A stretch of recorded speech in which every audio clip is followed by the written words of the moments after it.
Now that's old-timey.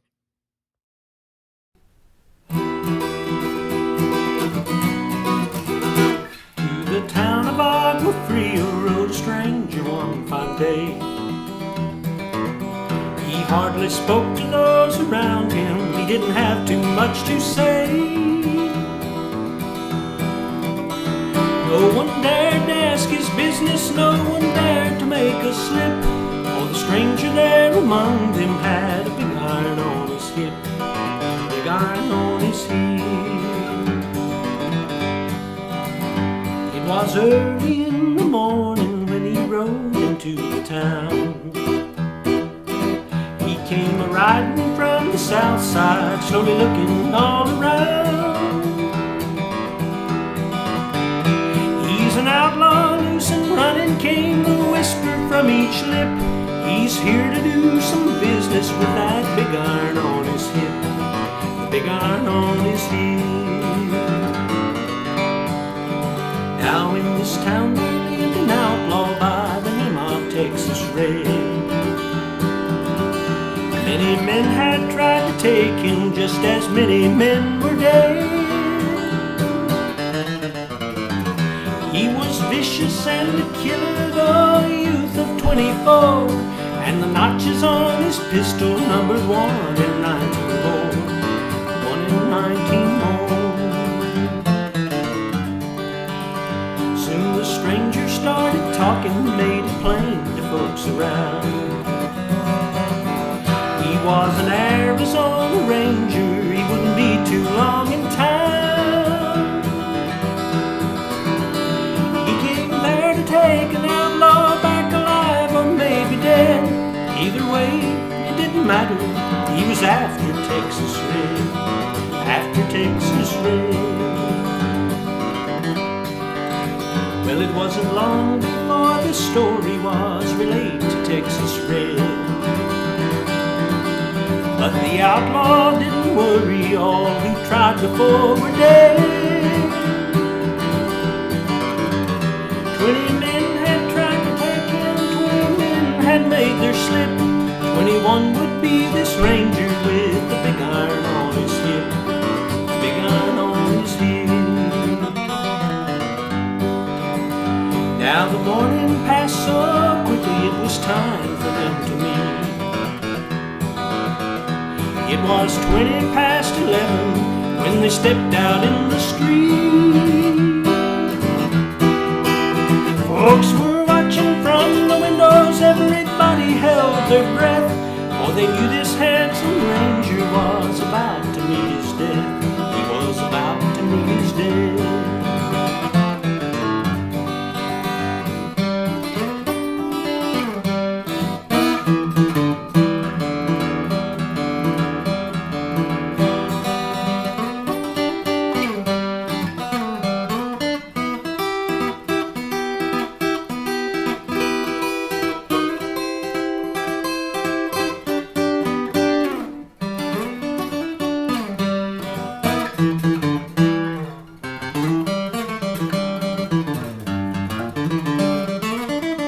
There were 40 feet between them where they stopped to make their play.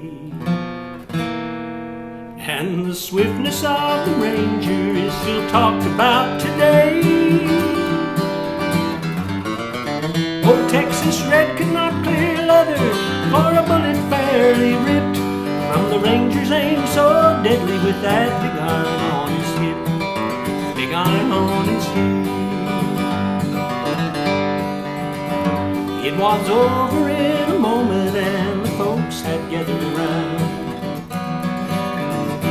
There before them lay the body of the outlaw on the ground. Oh, he might have gone on living, but he made one fatal slip when he tried to match the ranger with the big iron on his hip, that big iron on his hip.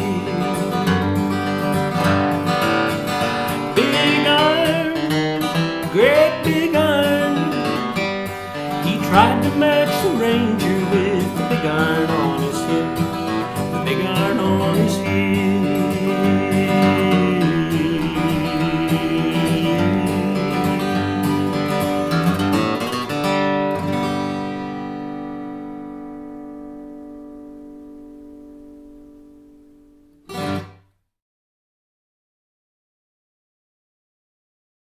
Thanks for watching that old-timey Tuesday song from the great Marty Robbins, Big Iron.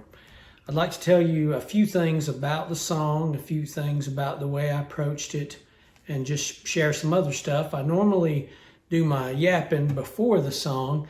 That song is so hard that I figured I'd better just sing it and then do the talking, because sometimes I rattle on for 15 or 20 minutes and I actually start to lose my voice a little bit, and I definitely didn't want to do that before a song that's so hard. So this song, Big Iron, I'll tell you a few things that I find interesting about it.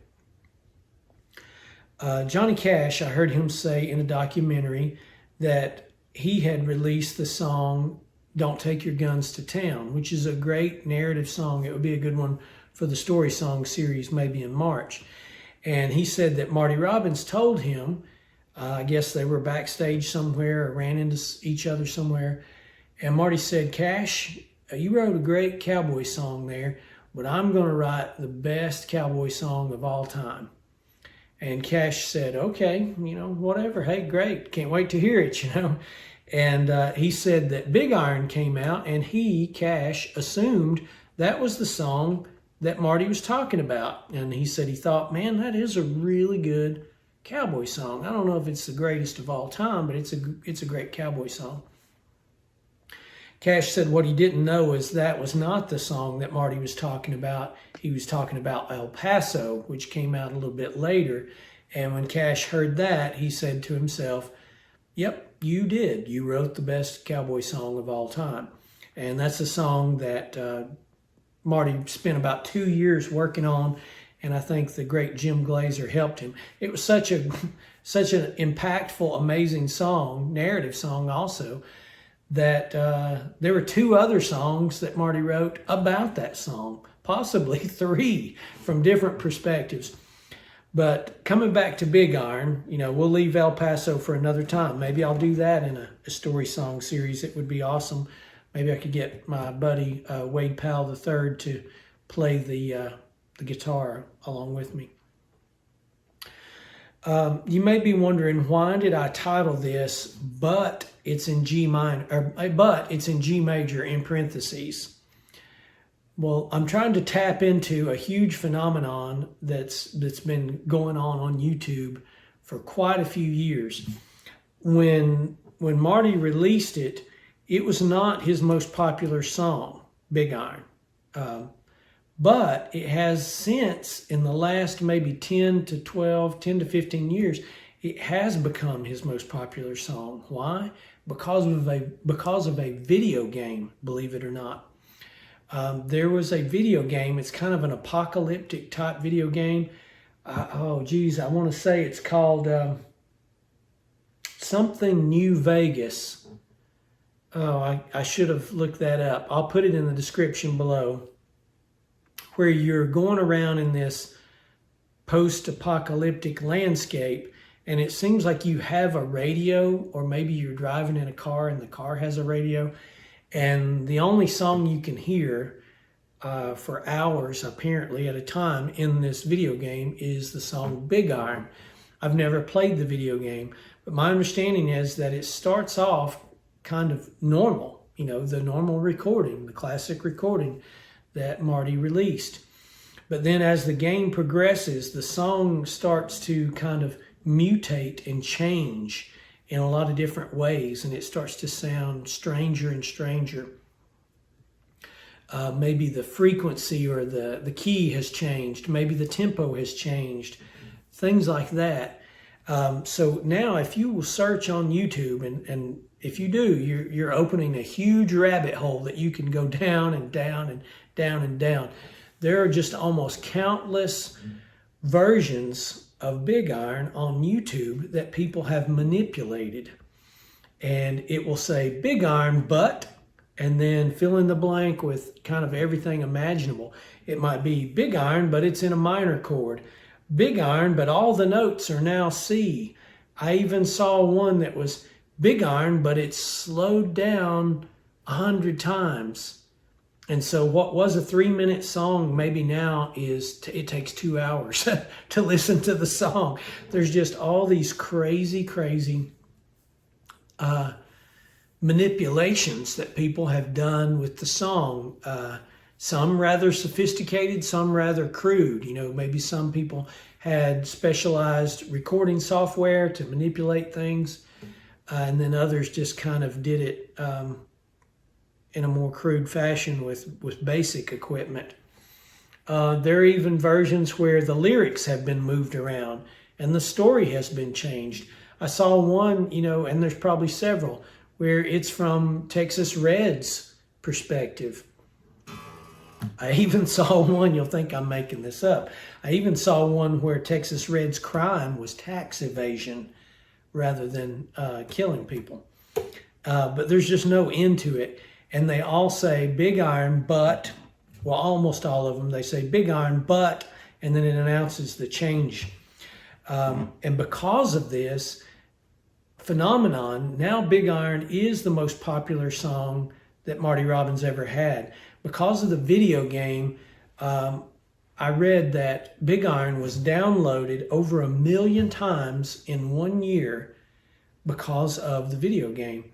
So because of the video game, Marty he achieved a gold record, 30 years, 40 years after he passed. It's just kind of a wild, crazy thing. So that's why I titled it that way. Now, having said that, I haven't found anybody singing the song in G major. I don't know why I want to keep saying minor. Marty, I believe, did the song right there in F, so G is 2 frets higher. I didn't put it in there just to be different. I basically put it in there because of this one part. Let's see. Big iron on his heel.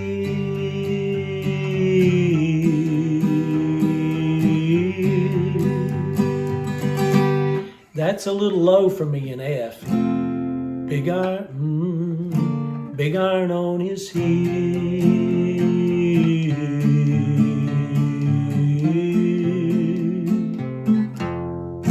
I can do it there, but it's just a little low on me. So that's why I put it in G. And searching around on YouTube, other than the crazy stuff that I was just talking about, I haven't found anyone else singing it in G major. So I thought, well, maybe that'll make my version of it a little bit different. I was worried about trying the song because it's such a classic. It's pretty difficult from a vocal standpoint, especially in G. But believe it or not, I was more worried about the guitar than about the singing. When Marty did it, and when he did all those cowboy songs, he had the great luxury of having a really good, really amazing guitar player to fill in with all these amazing runs on what you would call a classical guitar or a catgut guitar, basically, you know, one with nylon strings, playing a flamenco style, a Spanish style guitar to fill in all those holes, especially on El Paso and Big Iron. And that guitar player, I only learned about a year or two ago, was Grady Martin. I had no idea that was Grady Martin, because if you go on YouTube and you watch videos of Grady Martin playing guitar, he really didn't play anything like that. He had much more of a honky-tonk, swingy style of guitar playing. And I read that when he did those studio recordings with or for Marty, he'd never really played flamenco style guitar. You know, that's crazy. That's like somebody maybe who'd never played baseball, and then they go to the World Series and they pitch a no-hitter and they hit 5 home runs. It's like, how do you do that, you know, if you've never played that style before? But of course, I didn't have Grady Martin. And before I leave Grady Martin, I found on YouTube recently that Grady Martin released an instrumental album of all those great Marty Robbins songs. So it's the same songs, same melodies, but it's only Grady Martin playing them instrumentally. I'll put a link to the description, link in the description to that below. But I was worried about the guitar picking because in big iron, there's all these holes that you have to fill in between the lines, especially in the minor. And I knew that, and the song is so long, and you don't want to do the same thing over and over, and you can't really get by, I don't feel like, with doing nothing. Just, you know, maybe you can do that a little bit, but you can't do that over and over. It's just not going to work. So here's what I did, and I wrote it on a on a paper plate. I'll try to hold that where you can see it. But I made a little list, and this is only about the minors. It's not about any of the runs that I made in G or C, only in the E minor. And that was just so each verse would kind of have something different or special. And I started really basic, like the first time wrote a stranger one fine day. It's just a basic hammer on. Hardly spoke to those around him. And you can see there that each time you go to that minor, you actually go twice in the verse. So I've got a little dotted line to separate what I do the first time it goes in that verse from what I do the second time. And then I have a solid line to separate the different verses. And I also chose to make a difference or distinction between the Ranger and Texas Red. We don't know the Ranger's age, but I assumed that the Ranger was a little bit older. And Texas Red, he's more of a kind of a cocky punk, I guess you would say. He's only 24 years old. So to me, he would be more of a flashy, cocky, maybe overconfident personality. So one subtle thing to distinguish between Texas Red and the Ranger is, for the Ranger I use just the plain old G with the B string open. Anytime it was talking about Texas Red, I got the B string, which is a ringier, maybe flashier. Same thing when anytime I went to the E minor and the commentary was about the Ranger, I just have the regular open E minor. But anytime I go to the minor when it's Texas Red, I keep those strings pushed down.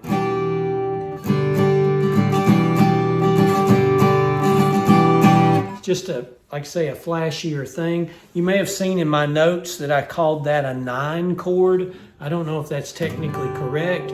I think Corey of the Presley Girls calls this one E minor over G or something like that. But that was just a plan for me to kind of have in my head, so I wasn't trying to figure out what I was going to do on the fly, at least not for the most part. When it came to runs for Texas Red in the E minor, because he's a bad guy who has killed a lot of people, I made his runs descending runs that are going downward. Kind of, you think of evil or bad things as going down. So like this run. And then for the Ranger, I tried to make most of his runs in the minor be going upward, like, you know, that's D, that D string there is higher than that string. And after Texas Red had been killed by the Ranger, I even reversed the run that I used for Texas Red when it told how many people he had killed. After the Ranger had killed Texas Red, I reversed that and made it a climbing run instead of a descending run. Almost like the Ranger has undone Texas Red, and what Texas Red had been doing, the Ranger had undone that. He had reversed it by killing him, by being quicker, on the draw. But anyway, I thought you might find some of that interesting, both about the song and how it's now more popular than it ever was before. It's kind of crazy. And check some of that out. I'm not going to put any links to any of the weirdo versions, but they have a lot of views. One of the ones I looked at, and I'm not even saying that was the one with the most views, but one of the ones I clicked on had 2.7 million views. And I mentioned the iTunes download. I was talking about this with somebody, I can't remember, some friend of mine, and they didn't like it. They felt like doing all that stuff was disrespectful to Marty. And I get that in a way, but in another way, because of that video game, I mean, these people who play video games, who would never be listening to classic country music, are now aware of the song, and I can tell they like the song. They think the song is cool, very cool. Even if they are tinkering around with it, and manipulating it and making it into these odd things, they like it. So I don't see it as a negative thing. And it should, for his family, I think probably his son, is it Ronnie Martin? Ronnie or Robbie? I hope I'm not getting his son's name wrong. But his family, Marty's family, they should be, I would assume, and I would hope, benefiting financially greatly from royalties from the song being in the video game, because it apparently was a big selling video game. And from all these YouTube views, and of course the iTunes downloads and Spotify and all those things. So I think it's been a good thing, and drawing more attention to the great Marty Robbins, who, you just don't get any better than Marty Robbins. So I see it as a good thing, not as a negative thing that it's being manipulated. My little version that I just did, it has quite a few mistakes in it. But a couple of people have commented lately about, it's not about being perfect, and, encouraging me to embrace the mistakes. So that's why I went ahead and used it. One of the biggest mistakes that bothers me is in the guitar break, I stayed in the minor too long when I was doing this little thing. I should have only done it twice, but I did it 3 times. So that made it stay in that minor longer than it was supposed to. There's a few other little boo-boos in there, but anyway, like I said, I'm trying to embrace the idea that it doesn't have to be perfect, and I thought that that take did have a good feel to it, even though there were a good half dozen or so mistakes in there. Let's see, is there anything else I wanted to share about this old-timey song? I'll put the release date down in the notes. I'm going to assume that this song came out late 50s or early 60s, but I haven't looked it up to see if that's true. I used to sing this, last thing maybe I'll share about this, I used to sing this song a lot for my 2 nephews when they were little boys, when they were maybe about, when Ben, the oldest, was maybe about 7, and Mark would have been about 4 or 5. And Mark has red hair. So I actually would, when I would sing the song for them, they would come out to Pap's house and I would try to entertain them, sitting on the couch playing the guitar and singing the song.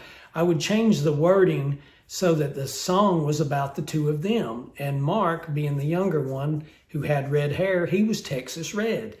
And Ben, the older one, who we had a nickname for him when he was little, which was Bebo. Instead of Ben, we'd call him Bebo.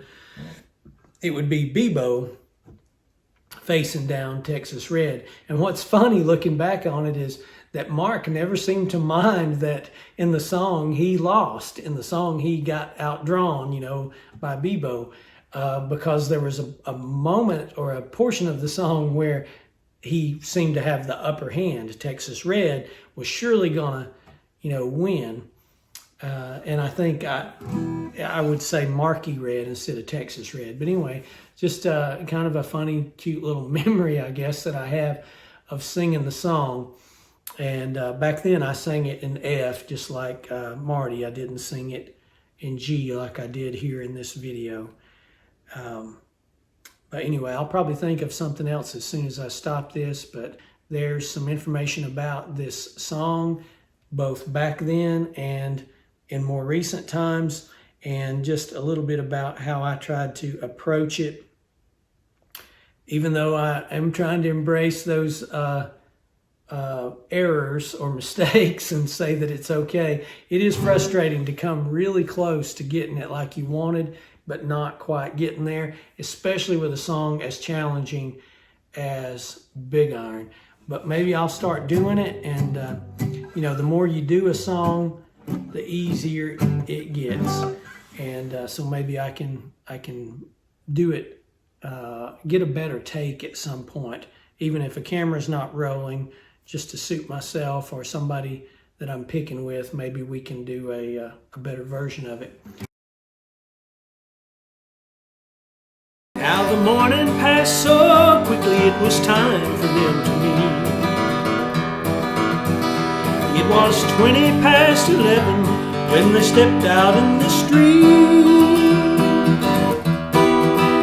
Folks were watching from the windows, everybody held their breath, for they knew this handsome ranger was about to meet his death. He was about to meet his death.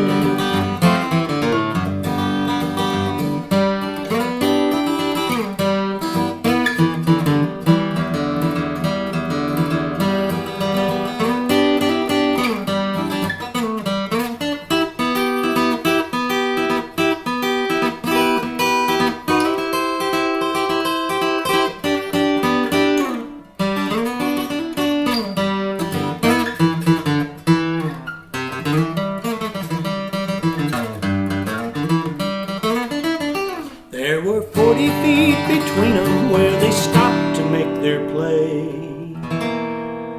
And the swiftness of the ranger is still talked about today. But thanks for watching, and tune in this Thursday for an original song.